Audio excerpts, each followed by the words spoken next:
भूल गए, जिसके कारण ये गलत बात है। हम लोग अपनी मर्यादा में रहते हैं। क्या अध्यक्ष जी आसंदी से जो निर्देश दे रहे हैं, बृजमोहन अग्रवाल को नहीं मानना चाहिए? क्या अजय चंद्राकर को नहीं मानना चाहिए? जब वो तथ्य प्रस्तुत कर रहे हैं तो हम लोग अगर कोई बात कर रहे हैं तो हमारी बात भी तो विपक्ष को सुनना चाहिए। आपने देखा होगा कि विपक्ष पलायन करके बाहर भाग जाता है, बहिर्गमन करके बाहर भाग जाता है, और जब हम लोग कोई बात कहते हैं आरक्षण के पक्ष में तो सुनने के बजाय धक्का मुक्की कर रहे हैं। तो ये प्रजातंत्र में विश्वास नहीं करते, ये संविधान पे विश्वास नहीं करते भारतीय जनता पार्टी। ये आरक्षण के विरोध में अनुसूचित जाति के लोगों को तक धक्का मुक्की कर रहे हैं। ये उनकी खराब मानसिकता है। अनुसूचित जाति को आरक्षण 16% से 12% किसने किया? रमन सिंह ने किया, बृजमोहन अग्रवाल ने किया, अजय चंद्राकर ने किया है।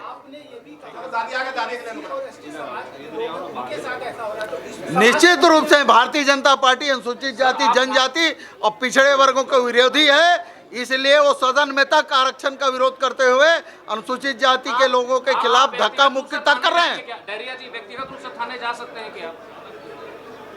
मैंने चूंकि मामला विधानसभा के अंदर का है, इसलिए मैंने माननीय विधानसभा अध्यक्ष को लिखित में आग्रह किया है और विधानसभा अध्यक्ष जी इस पर निर्णय करेंगे। चलिए ठीक है। आदिवासी अनुसूचित जाति के साथ अत्याचार कर रहे हैं सदन के भीतर, क्या इस मसले को लेकर आप कुछ और आगे बढ़ेंगे?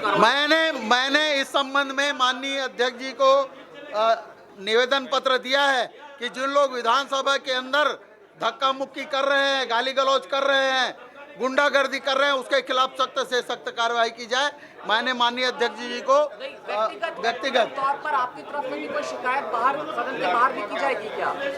अब ये हम लोग तय करेंगे। आगे इस तरह की गुंडागर्दी, इस पर इन लोगों के भारतीय जनता पार्टी की गुंडागर्दी नहीं चलने देंगे, और ये अगर आरक्षण का विरोध करते हैं तो आगे हम लोग सख्त कार्रवाई करेंगे।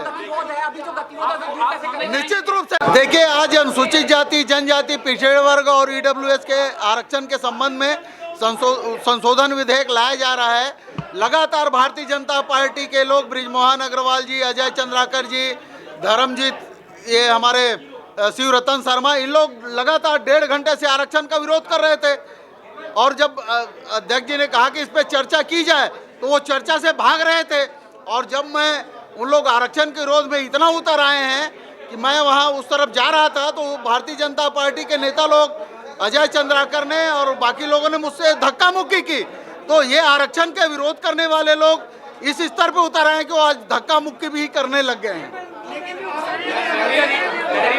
डहरिया जी, आरोप आप पर है कि आपने भी भारतीय जनता पार्टी खुद उकसा रही है कि आरक्षण संशोधन विधेयक मत आए, और इसलिए वो इस स्तर पे उतर आए हैं, गुंडागर्दी पे उतर आए हैं इनके विधायक और पूर्व मंत्री लोग, कि वो अनुसूचित जाति के व्यक्ति को धक्का मुक्की कर रहे हैं। ये इस पे स्पष्ट है कि अनुसूचित जाति, जनजाति और पिछड़े वर्गों के विरोधी लोग हैं। ये आरक्षण का विरोध करते आए हैं और आज भी किए हैं। भारतीय जनता पार्टी ने, आपने देखा होगा, आरक्षण कम करने का काम भारतीय जनता पार्टी ने किया। अनुसूचित जाति का 16 से 12% किया। हमारे माननीय मुख्यमंत्री जी ने 12% को बढ़ा के 13% किया। जितना हमारा सेंसस में हमारा अनुसूचित जाति का आरक्षण है उतना हमको वापस किया उन्होंने। लेकिन ये भारतीय जनता पार्टी का लोग विरोध कर रहे हैं, आरक्षण कटौती खुद करते हैं। इनका जो संशोधन विधेयक आरक्षण का लाया था रमन सिंह जी ने, हाई कोर्ट ने उसको निरस्त कर दिया, इसलिए हम सुप्रीम कोर्ट में गए हैं। वो मामला अलग है और ये मामला अलग है। हम चाहते हैं कि अनुसूचित जाति, जनजाति, पिछड़े वर्गों को उनकी जनसंख्या का आधार पे आरक्षण मिले, संविधान में जो प्रावधान है वो उनको मिले, उसका ये भारतीय जनता पार्टी के लोग विरोध कर रहे हैं। जी, मेरा प्रश्न ये है कि जो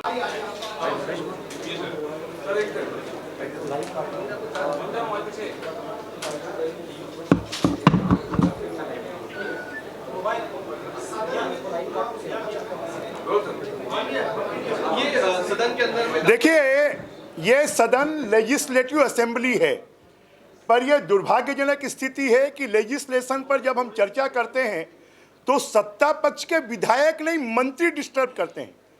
हम चाहते हैं कि हमारे छत्तीसगढ़ के अनुसूचित जनजाति के लोगों को 32% आरक्षण मिले। हम चाहते हैं पिछड़े वर्ग को 27% आरक्षण मिले। हम चाहते हैं अनुसूचित जाति को 16% आरक्षण मिले। ये तो 76% की बात कर रहे हैं, हम तो चाहते हैं 78% आरक्षण हो। परंतु उस आरक्षण का फायदा यहाँ के जनजाति समाज को, यहाँ के पिछड़े वर्ग को, यहाँ की जाति समाज को मिलना चाहिए, परंतु कांग्रेस के लोग नहीं चाहते कि उनको आरक्षण मिले, इसलिए नियम के विरुद्ध जाकर पहले भी हाई कोर्ट में हम हारे हैं, सुप्रीम कोर्ट में केस चल रहा है और सुप्रीम कोर्ट में केस चलते हुए हम विधानसभा का सत्र बुलाकर अवैधानिक काम कर रहे हैं। अगर हम उसको नियम कायदे कानून के अनुसार पास करेंगे तो छत्तीसगढ़ के अनुसूचित जाति जनजाति आदिवासी समाज को फायदा मिलेगा।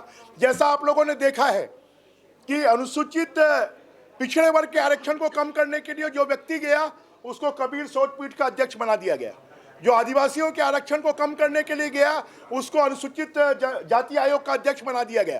तो ये सरकार वास्तव में आरक्षण सबको देना नहीं चाहती है, ये खाली राजनीतिक लाभ के लिए कि 5 तारीख को क्योंकि भानु प्रतापपुर का चुनाव है और उस चुनाव के कारण जल्दबाजी में ये कर रही है और इससे आज पिछले 3 महीनों से कॉन्स्टिट्यूशनल ब्रेकडाउन है। छत्तीसगढ़ में कोई भर्तियां नहीं हो रही है और आगे भी यही होगा।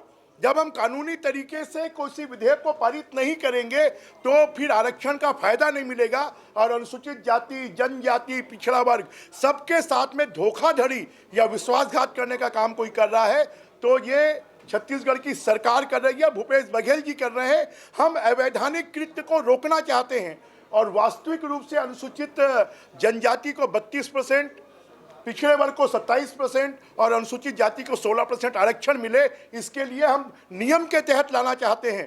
परंतु मुझे ये बोलने में बहुत खेद हो रहा है कि हाउस के अंदर हम लेजिस्लेटिव बात नहीं कर सकते। अगर हम वो बात करते हैं तो मंत्री इंटरप्ट करते हैं और मंत्री इंटरप्ट नहीं करते, संसदीय कार्य मंत्री उनको उकसाते हैं और आज तो अति हो गई। एक मंत्री कहता है मैं उधर भी आकर आप लोगों के ऊपर बैठ सकता हूँ, मेरे नेता का आदेश होना चाहिए।